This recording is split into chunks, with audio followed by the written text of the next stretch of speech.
Hello and welcome to the second episode of our Housing Fringe series, brought to you by AJ Studios and The Hip. I'm your host Andrew, and this podcast was recorded live at our Housing Fringe event in June. The 4-part mini-series is an offshoot from our usual Hip podcasts, and today we're excited to bring you our second episode, Utilising Data and Technology to Solve Common Challenges in the Housing Sector, with some incredibly thought-provoking insights from our panel, which included Jason Wickens as our host, and guest speakers Danson, Nicola Hope and Lee Reevell. It all came back to that one recurring question: do we really know what problem we're trying to solve? We really hope you enjoy the session. So I guess firstly for me, a big thank you to Anderson James for asking us to do this event really, and asking me to sort of host this session. I've seen a few faces today that I've known, but for those that don't know me, I'm Jason Wickens. I guess by modern day terms, I have what's described as a portfolio career. So I'm the founder of Incyto Solutions, which is a small consultancy doing some work in social housing. I'm also a fractional CIO, and I lead the digital and data practice for the Disruptive Innovators Network as well. So you may have seen my face around on a few things. So nice to see so many of you today. I'm delighted to have pulled together such a great panel for this conversation. Obviously, I've got to say that, but I do really mean that. So I'll just do a brief introduction. We thought as the conversation starts, there might be some aspects of their areas that they share some more details of. So first of all, you've got Jenny Danson, who is the co-founder of the Healthy Homes Hub. You have Nicola Hope, who is the Group Director of Business Change and Strategy at Futures Housing Group, and Lee Reevell, who is the Head of Innovation and Architecture at Halton Housing. And I've got my notes exactly for that reason, because sometimes titles can be long, and I want to make sure I got them right. So first check, done. When we originally looked to pull this session together, it was what topics do we know that people want to understand and talk about and get more information on? And obviously in the role that I do day to day, we know that, and all of you working in sector really, that it's a really challenging time. We keep saying that there's lots of headwinds facing the sector, and we wanted it to be topical. So on the theme of sort of doing more with less, knowing that organisations really are up against it, looking at how technology and data can help us solve those real common sector challenges. And that's the really take and the theme for today. So I've collated a few questions that have come up in conversations in the last few months, and the key topics that I've been having meetings with clients on, and regular problems that I'm looking to solve, which I'll pose to the panel. As Andrew said, we've got some pre-submitted questions. Please be kind as well with your QR submitted questions, because we didn't know that was necessarily all going to go exactly like that, but we'll aim to answer them. So I think we'll probably get started. The first question really, I think, is for you, Jenny. You've worked with many different RPs across sector. And what would you say, really broad question, are the key areas or tips relating to data that you would want to highlight? Okay, so I do get on my soapbox. Some of you will have heard me on my soapbox before about UK UPRNs, so the unique property reference numbers. And not all housing providers use them yet. So most of you have UPRNs that are generated from your legacy IT systems. So it's your unique property reference code that you use to be able to use internally, which is great until you want to start sharing data or using data from outside of the organisation. So pretty much every other organisation uses the UK UPRN. So whether that's blue lights, whether that is retail, whether that is utility companies, councils, everybody uses it. So when we're looking to think about sharing data, particularly when we're starting to work with other organisations, that's a really key starting point. So I'd direct you to the GeoPlace website, which gives you more information around that. But if there's one takeaway for today, ensure you've got the UK UPRN as part of your data set, which then leads me on to going to, I suppose, my next tip of actually that power of sharing data. So I think the second bit for me is actually, even if you're the size of Clarion and Places of People and others, actually that's still not big enough really to be able to be using the to use the skill sets of data scientists and data analysts, we need to be really thinking. We've got 4.4 million homes. We need to be looking at 1 million homes at a time. We can only start doing that and utilising the skills that technology uses if we start to share and to have that availability. And also that commonality. So we've got a bit of a mixed fruit bowl at the moment. It's very difficult quite often to share information because we all categorise things slightly differently. So HACT have moved a long way with looking at the data standards. But again, I think it's just something we've really got to be thinking about as we move much more into using tech and data. You're going to be in a fruit bowl by yourselves unless we start really thinking about how we have that commonality moving forward. And I suppose the last bit for me is we're going to be seeing much more around the health and well-being of our residents that we house, and working closer with the NHS, working closer with social care. And actually, again, if we're not in that position to be able to share data and to have that in a common format, then we're not doing the right thing by our tenants either. So in summary, I think we can do the right thing by our tenants, we can save money, and we can actually speed things up if we really take a look at how we do some of those basic things with data. Thank you. I think, collaboration clearly a kind of key area, and I won't take the time now, but for those that can hang around for networking afterwards, definitely some conversations I think we can share in some space across sector. On to you, Nikki. Now, I know that obviously you've been on a journey to improve and transform how digital is used at Futures. Can you just share some examples of the work and also the challenges that you've faced?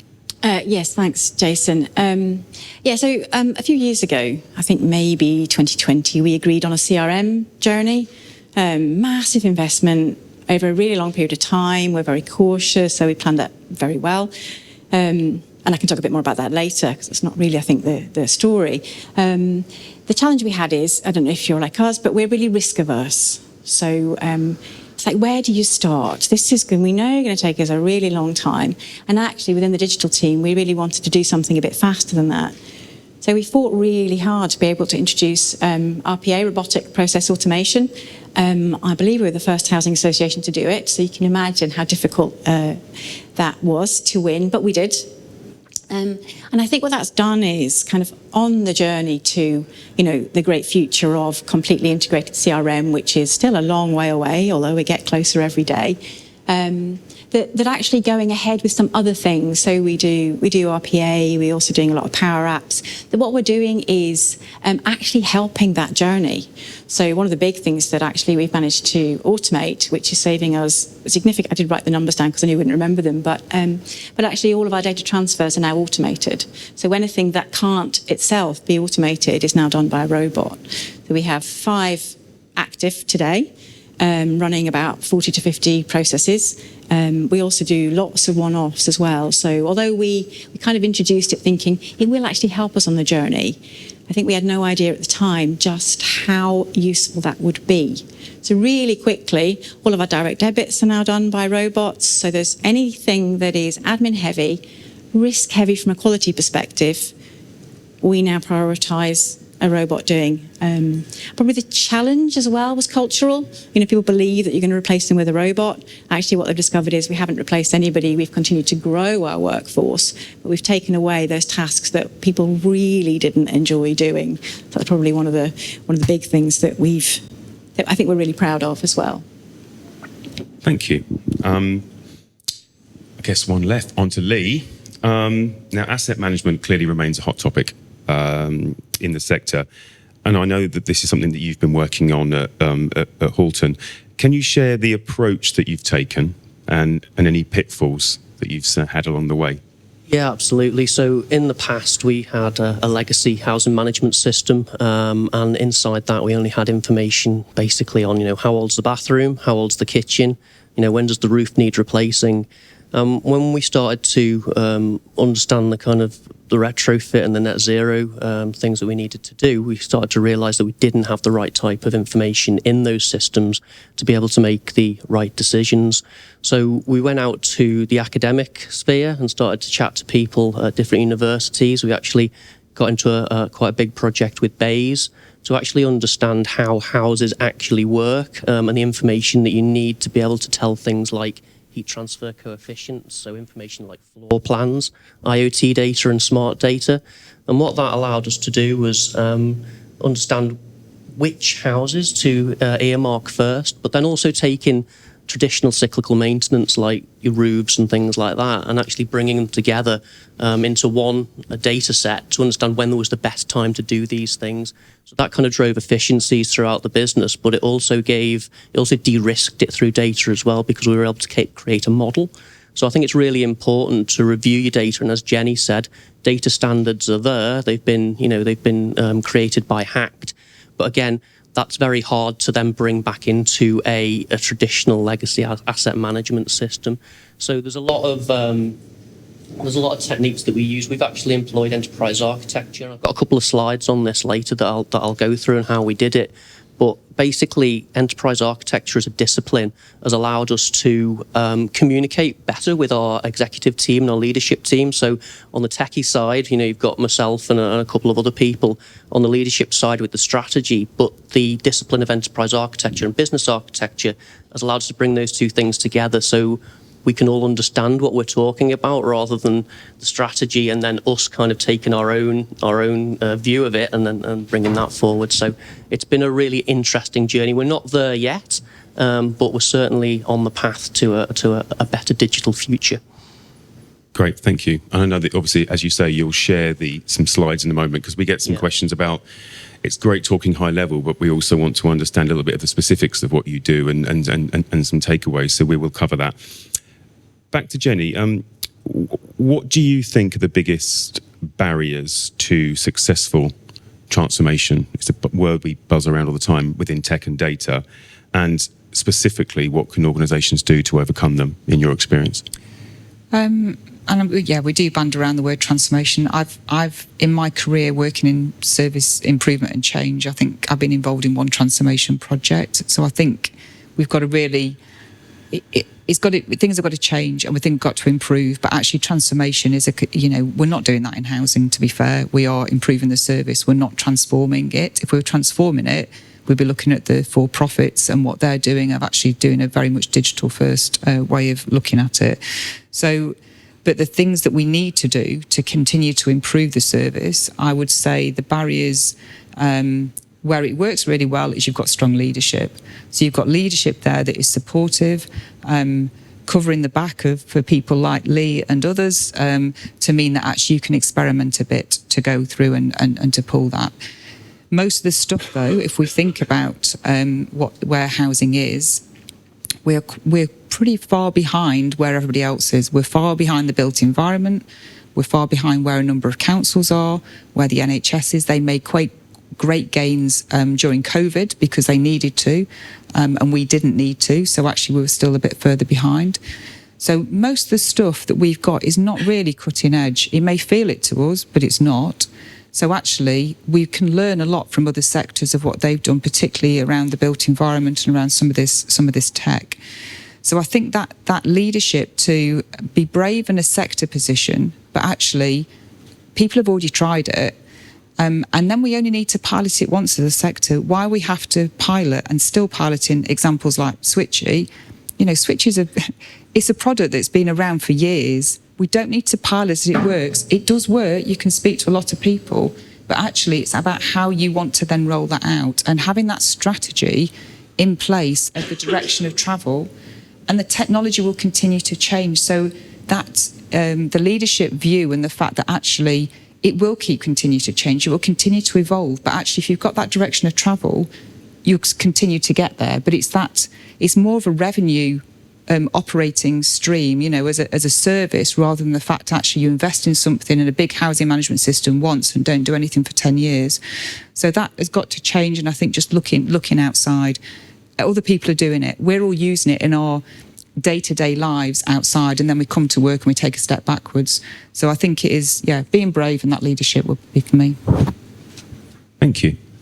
And Nikki, I think as a sort of leader in the space that you are within Futures, what would you say are the key factors that influence, or that you've seen influence, the adoption of new technology within an organisation? Yeah, I'm actually going to start by picking up on something that Jenny said, because before you even get to the point where you've got technology to be adopted, there's that challenge of the approach that you take. So you were talking about approach, and I think one of the things that we continue to struggle with as we develop new technologies is, do we take an IT system-led approach to the development of technology, the implementation of it, or do we take what I would say is probably not the opposite, but a different stance, which is it's customer, people, problem-led.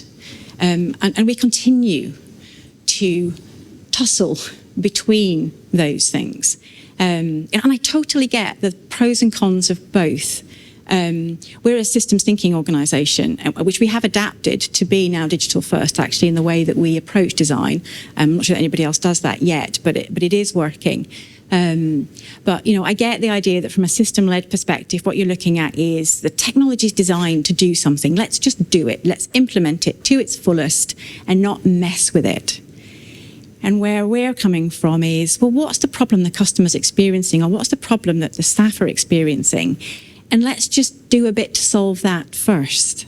And maybe we end up in the same place eventually, but we take a very different path to do it. So, and we do continually battle's the wrong word, but there's definitely a healthy tension, I think, between, the kind of digital and transformation space and the IT space. And Lee, I think you were talking about this as well. And you feel that in the organisation then, So one of the things that I think we have to get better at, and we've experienced this, is communicating the reasons why we're going forward with the change in the organisation, because that really helps with the acceptance. Is technology can be brilliant, but if nobody's prepared to use it, then you wasted a huge amount of investment. And the thing that I think we probably learned the first time round implementing CRM and robotics was not really communicating exactly why we were doing it and how we were going to do it and the problem that it was going to solve. We sort of forgot that bit. And so, change acceptance has been a challenge, definitely. And I would say that is the thing that we now probably focus on more than anything else. The technology is amazing. It can do everything you want it to.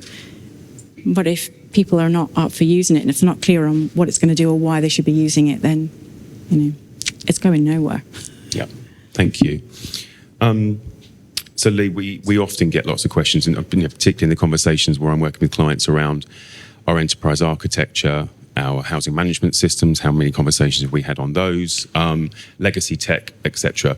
And I know that you have prepped a few slides just to kind of talk through some of the work that you've done at Halton. So would you mind just sharing those with the group? Absolutely. So I've got my mouse here, which I'm going to flick through the first couple of ones. He says. So I thought I'd put this slide deck together just to give you a flavour of the journey that we've been through at Halton Housing. So I think first by saying, what is the problem? I mean, there's a rapidly changing requirements within the sector, isn't there? And if we look, we've got legislation is changing. I mean, that's a list of all of the housing ministers we've had in the last 15 years. I think the incumbent is there twice, so you could probably take one out if you wanted to, but that fitted quite nicely on my slide, so I've put him in there twice. We've had the Building Safety Bill come through, more recently our WABS law, consumer standards. So all these legislations are coming at us. We've got the economy changing. We had super high inflation last year. We've got challenges in accessing skilled labour, finding it very hard to get hold of electricians and gas engineers. We're losing out to the private sector with those as well.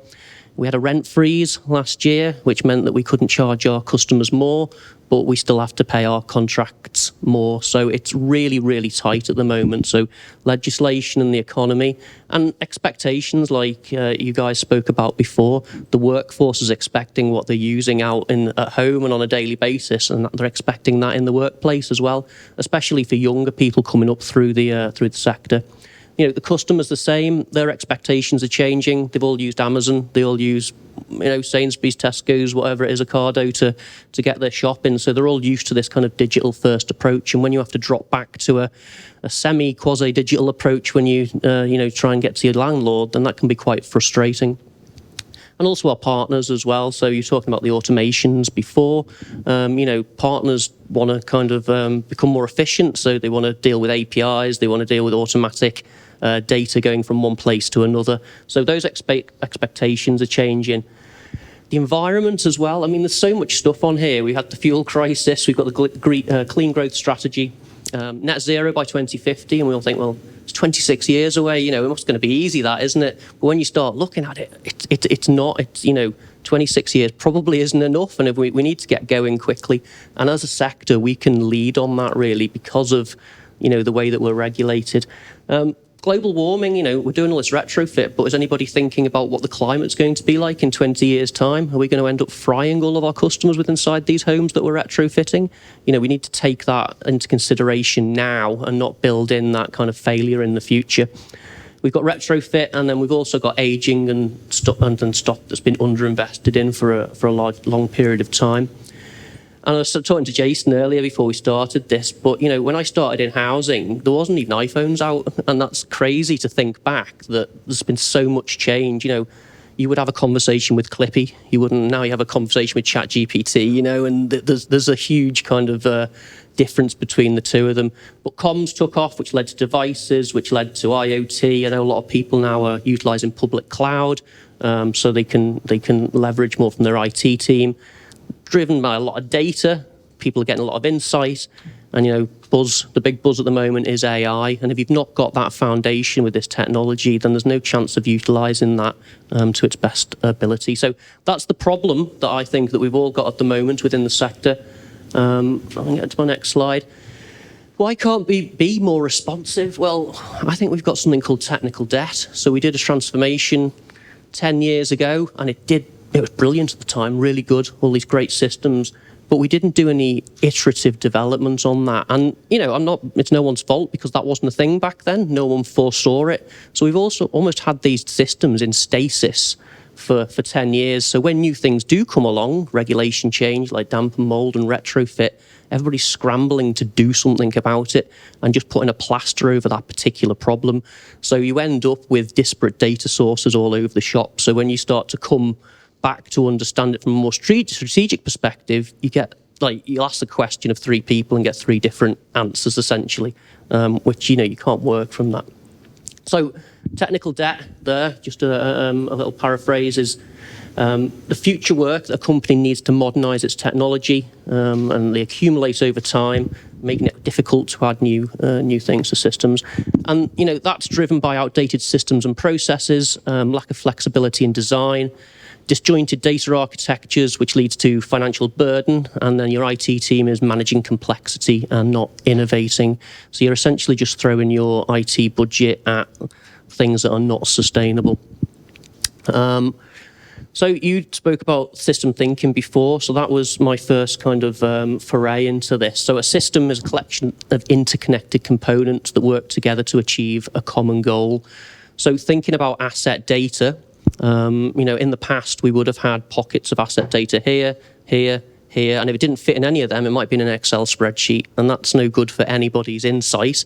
If you take a view of a home and you kind of zoom back out of it and you understand what each department, what each capability in that department requires of that data, you can start to understand and build a data architecture around that. And I think that's what people need to start doing, because at the moment, not for us, we've kind of come quite far, but we're still not there. But that fully integrated approach is the way that we want to move, so we can take advantage of advanced data analytics and AI and things like that. So we've said that everything in a home that doesn't fall out when you turn the house upside down is what we are responsible for, and the customer is responsible for everything otherwise. So I'm talking like wet systems, boilers, roofs, windows, and all that sort of stuff. So we had to have a common language, really. So I could talk to the leadership team and the exec team, and I could understand them. But more importantly, they could understand me when I came back with my tech analysis and my view of what we should do in the future. So to describe this system, the shared language that we used was, and we've already mentioned this once before. Oh, I'm sorry. I'll just click through those ones and go to this one. Is enterprise architecture. And enterprise architecture is made up of 4 domains. Business architecture, which is looking at the strategic alignment of the organization's business processes and strategies. Data architecture, which is the management of the data and assets. Application architecture, which is the subdomain that looks at the software applications and the technology architecture, so where you're sat, whether you're in AWS, whether you're in Azure, those sort of things. So we did our migration to the cloud pre-COVID, which was actually really lucky because it allowed us to be super agile when COVID hit. Everybody was already on Office 365. All of our systems were in Azure, either as infrastructure as a service or software as a service.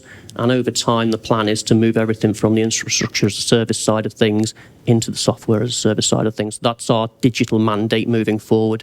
Nothing new comes that needs to be installed on a Windows server. Not under my watch, anyway.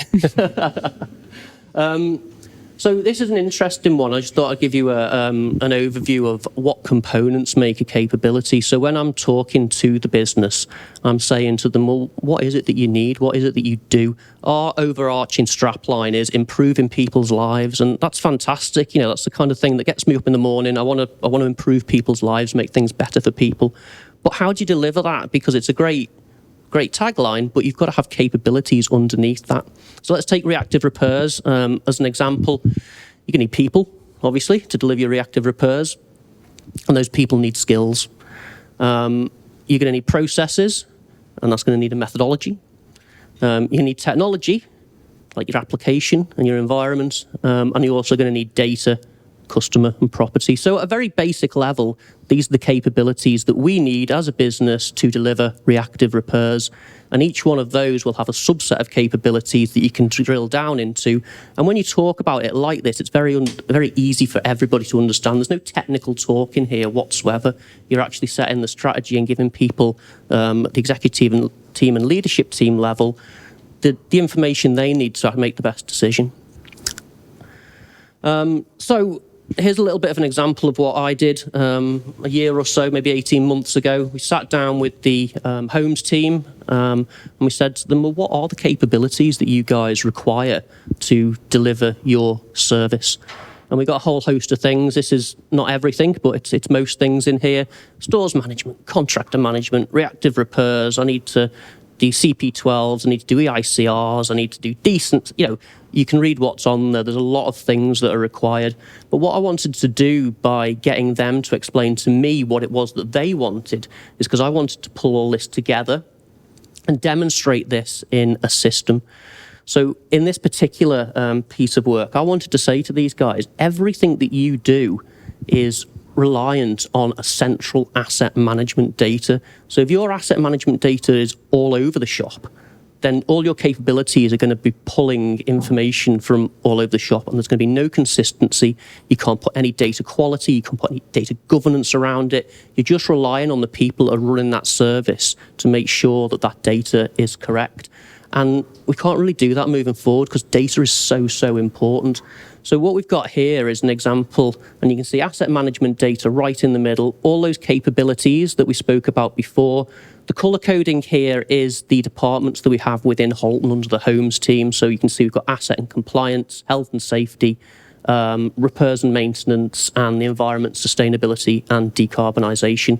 I've actually got finance in there as well, which is quite interesting because when we did this, we realised that finance did the onboarding of the property in this particular sphere, and it opened the question, well, why are you guys doing that? And it just goes back to a historical decision back in the day, which, that's just carried on and become quite natural.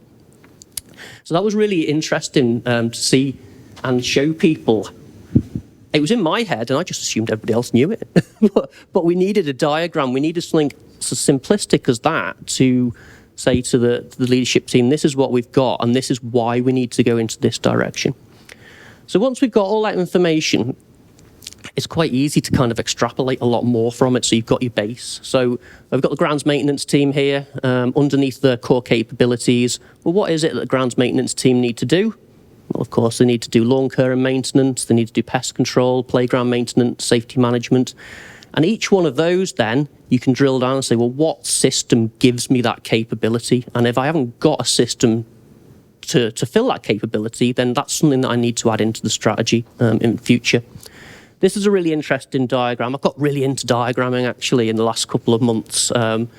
just because I've found it easier for me to explain to people who are non-technical and how I'm thinking and how we should be thinking in the future. So this is compliance on certain property types. What do we need to be compliant in a single dwelling? So it's a bit small on there, but I will share these out later. What do I need in a flatted block, and what do I need in a supported living facility? And you can see all those components come together. And you might notice on some of my boxes here is I've got like squares and circles and that. And that's actually from the main model, which overlays the applications and the data of where that actually sits at the moment. So the leadership team can look through the capabilities and they can go, oh God, well, the capability is actually supported by 4 different systems at the moment. How can we consolidate that, become more efficient? And actually, it's going to cost less to deliver those capabilities more efficiently in the future. This is an example of all our applications that we have. So in the applications themselves, I've got information like, how long I've got left on the contract. Is it IaaS? Can we move it to SaaS in the future? Who is the business owner of that particular application? And you'd be surprised at how many applications didn't have a business owner, and it was just down to the IT team to kind of manage that. And I think it's quite important, actually. We did a really big piece of work on data governance a couple of years back. And we assigned data owners within the business because at the time it was very much like, well, you guys are IT, you're data. Well, that's great, but I will store your data. I will make sure your data is available. But you guys have got to make sure it's correct in the first place, because if it's not correct, then I'm not the expert of the data. I'm the expert of the system behind the data. So you've got to be the owner. And we've put in data quality management and reports. And those reports then go out to those heads of department who are actually responsible for that information. And I think that drives then a kind of more data transparency and a better data culture within the business as well, because everyone can see the component parts that are making up each one of these. Just a couple more pictures here. So, from this, and this is going really low level, you could start to define your golden record essentially for your asset. So, what do you need in your property record? What do you need in your component types? What compliance do you need against that? And what standards are you going to use? And, Jenny mentioned HACT before, and I know that's a really good, a really good one to go for. But how easy is it actually to architect your back-end database into actually allowing you to do that? And I think that's the problem that we've had, and a lot of other housing associations, I think, have had as well, getting that standardisation in. But it just allows that to be so transparent that your asset manager can see what type of information they're getting. And when something new comes in, like retrofit, and we start having to understand, like, the kind of floor plans and data that we've never kept before, is we can do a gap analysis in terms of what we have got, what we need, and then what we need to do as a project to actually gather that information. And this goes even more complex. I was just messing around with graph databases here to understand hierarchy of data. So this is just a base schema for, it's maybe a future housing management. I don't know. I was just messing around with this, but it shows you, an estate contains a garage in a block. A garage block contains a garage, an estate contains a house, and then how that all interacts back with the components. So you can see that interoperability. And this type of diagram in here, I really like. It's called Mermaid. So if you guys want to have a look at that in the future, Mermaid diagramming is really easy. So you can diagram through code. And there's a great ChatGPT assistant that will allow you to build this. So you can actually type in and start experimenting with it, and it'll churn out stuff like this for you to be able to expedite your thinking, so to speak. So I just thought I'd finish with this quote by Peter Drucker, who was a big business guy back in the day. He said, the greatest danger in times of turbulence is to act with yesterday's logic. So essentially we can't just keep doing the same thing that we've been doing year on year since we came away from councils. We've got to actually iterate in what we're doing and use some modern techniques. And that's might sound scary, but the private sector's been doing this for years. So there's a lot of information out there on how to get from where we are now to where we want to be, and actually de-risk that as well. And I suppose give the leadership teams and the exec teams the confidence to actually move forward with it, because that problem of risk is still essentially there. Thank you, Lee. and there was a reason we wanted to go into that much detail, partly because Lee spent some time on some great work, which we've agreed, more than happy to share the slides with anyone that would like to see those after the session. But also, as I mentioned, to give you that balance of, you go to many events, you've probably seen loads of kind of conversations like this, and giving you something you can take away and at least start to sort of stimulate some thinking within your organisation. So thank you, Lee, for taking us through that. We've probably got time for a couple more questions I've got here, and I'm going to pass out to Andrew to take us through with some of the preloaded and hopefully not difficult questions that have come in from from all of you. We've talked a lot today about innovation, change, digital data. That was the purpose of the panel conversation. But I'd like to hear, it's a question for all of you, and whoever wishes to answer it, that what processes or frameworks do you use within your orgs, or have you used to foster a culture of innovation and change? I'll go first with the way, for me, it works best is to actually know what the problem is you're trying to solve. And I think so many times people get a bit of a magpie, see a great solution and go, great, we need it. This is exactly what we need. And I'm sure on Monday morning, there'll be a lot of people going back to the office with people going, oh, look at this, it's fantastic. And I think the first question is to go back about what is the problem we're trying to solve with this. And I think if we're better at understanding, a bit, building on what Lee's already said, understanding what that problem is, actually the solutions, the innovation can then come from there. But quite often I see, a lot of fantastic solutions, but looking for the problem the wrong way around. Yeah, and I think from what I've seen in the past, so bringing in IoT, bringing in new technology, you've got to have the integration into your business as usual. So what I've found is if you do bring something in and it doesn't sit within your current digital kind of design, it actually, instead of adding value, adds complexity. So somebody might have to, as well as their job, they have to now go and check another dashboard for another whole set of data, and then they have to action it and kind of manually put it in a housing management system to get the repair or whatever it is that needs to be done. And I think it's really important that you're able to land the purchase that you've made and your investment in technology into what you're doing at the moment, but the legacy systems make that so difficult.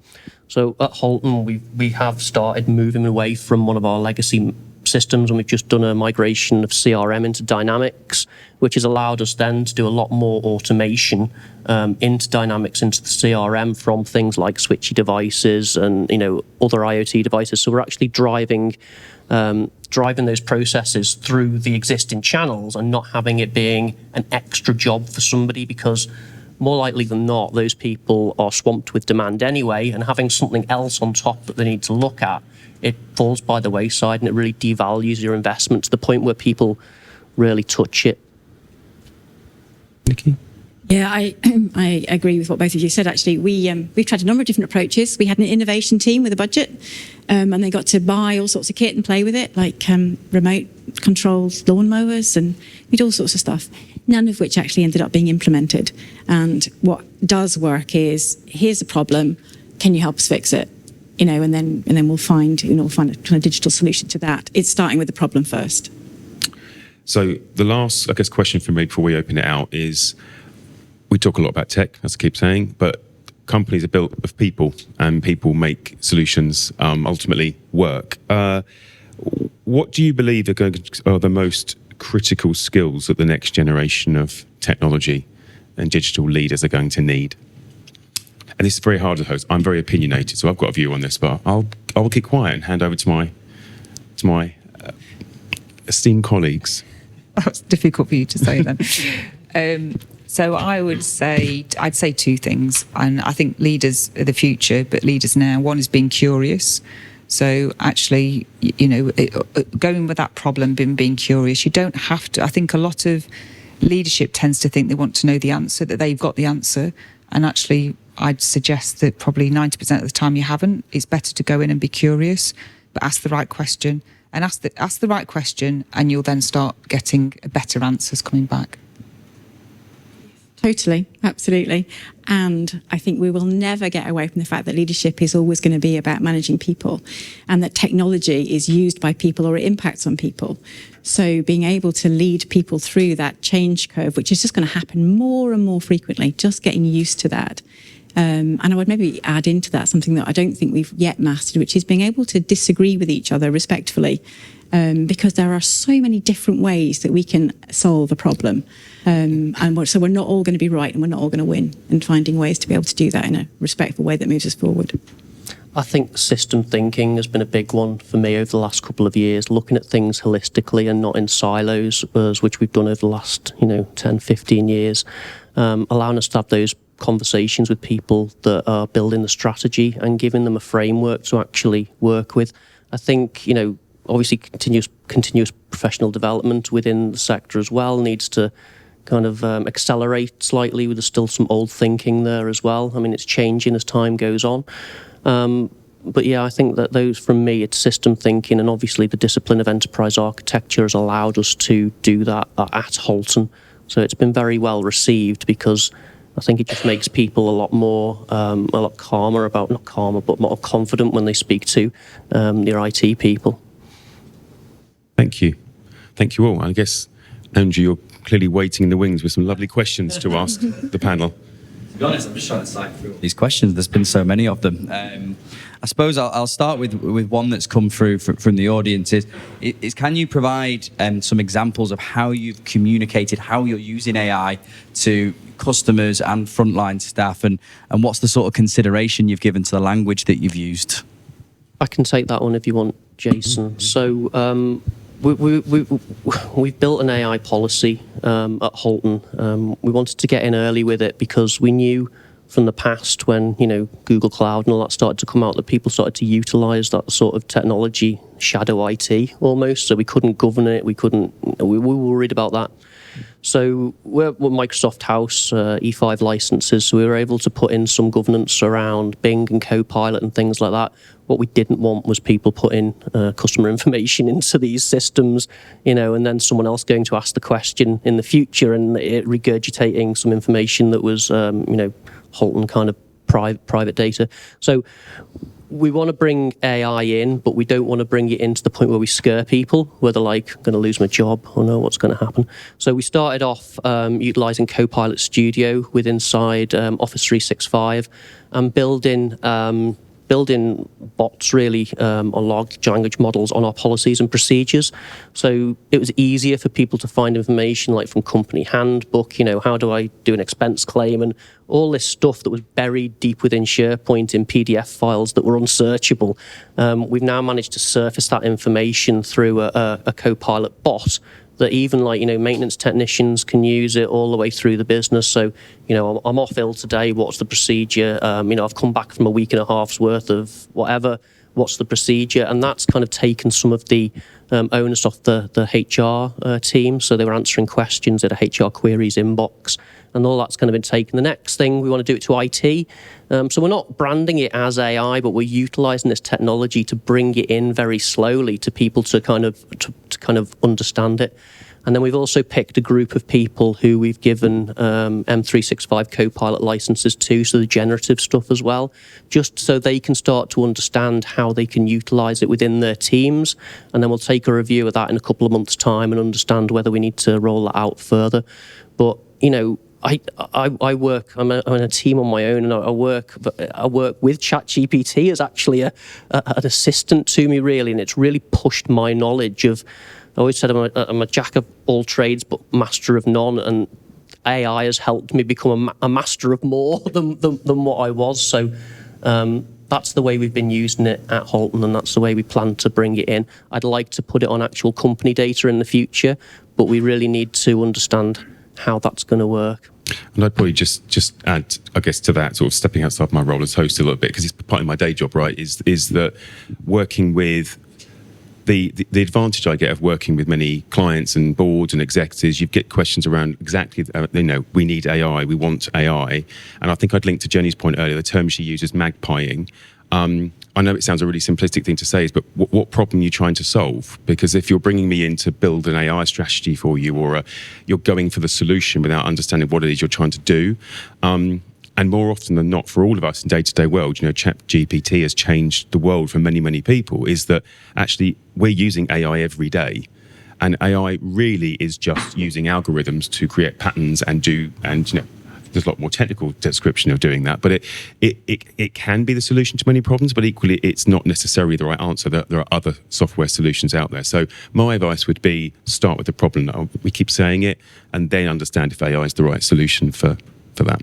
And can I just come in on that as well then? So part of the Healthy Homes Hub launch, which we're looking to do in the next, hopefully the next month, is that we've got something called Housing Sage as part of that. So one of my frustrations, having worked in the sector for a long time, is with 1,500 organisations, we'll have 1,500 ventilation strategies, which seems bonkers when actually we need really 3 or 4 different ventilation strategies of which you can take out of. So the problem we are trying to solve is to be able to reduce that back office burden around policies, around FAQs, around question and answers that we need for resident engagement.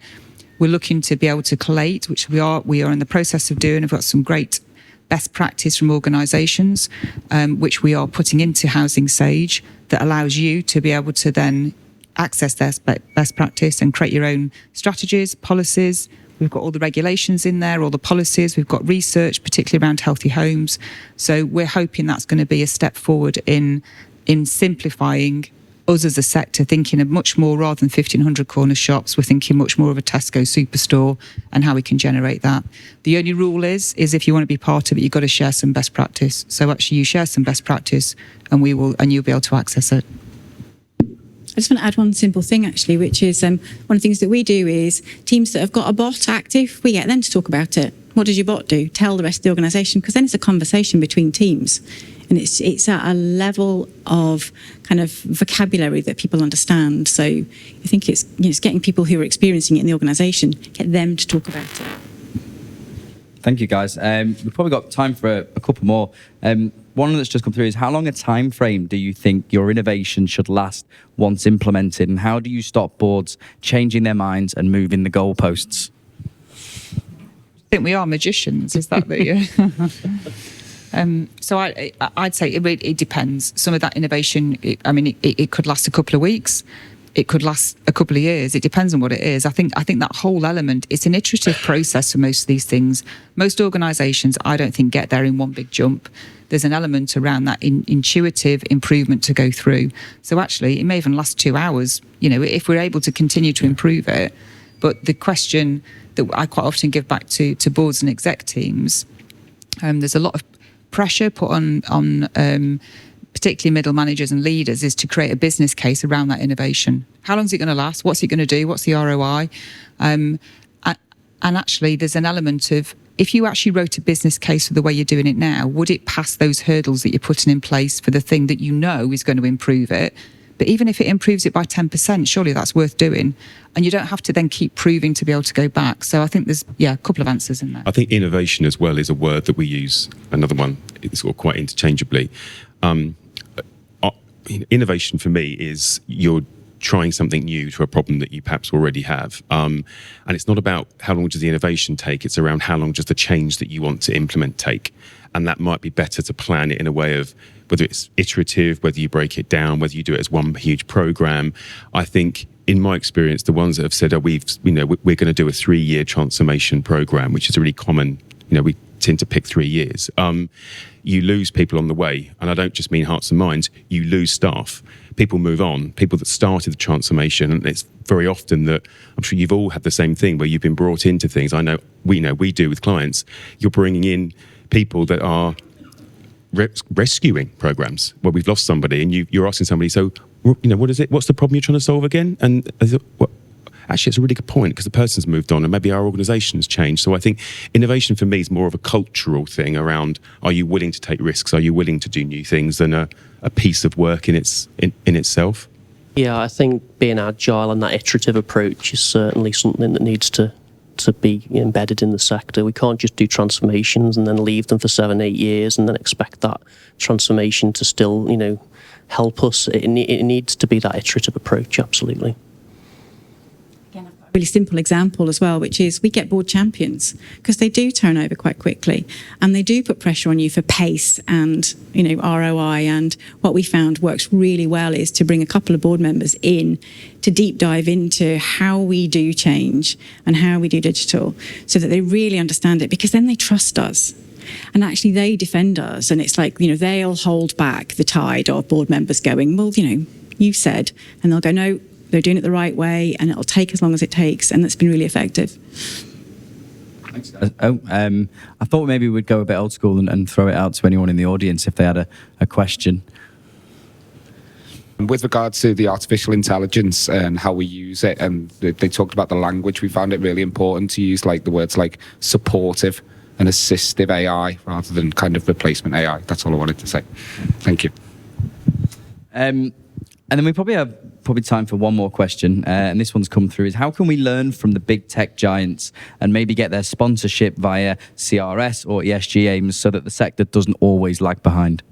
I think, I suppose I'd probably turn it on its head and to say, actually, as a sector, what are we going to do to go back to the organisations to think about, going back to my retail example, at the moment we're 1,500 corner shops, all trying to be able to work with the large providers in trying to create something that's special for us, when actually we're all doing the same job of housing people and letting things and repairing, and actually perhaps turning on its other way around why aren't we being more collaborative together and going out en masse and going, this is what we want, rather than actually you spending a whole load of time buying something and then customising it to be able to fit your processes, when at the end of the day, a void is a void, a repairer is a repair. Actually, I just think there's an element of we perhaps got to ask a different question. Brilliant, guys. We've actually come to the end of our time, but can we just give a bit of a round of applause to our panel, please? Thank you so much.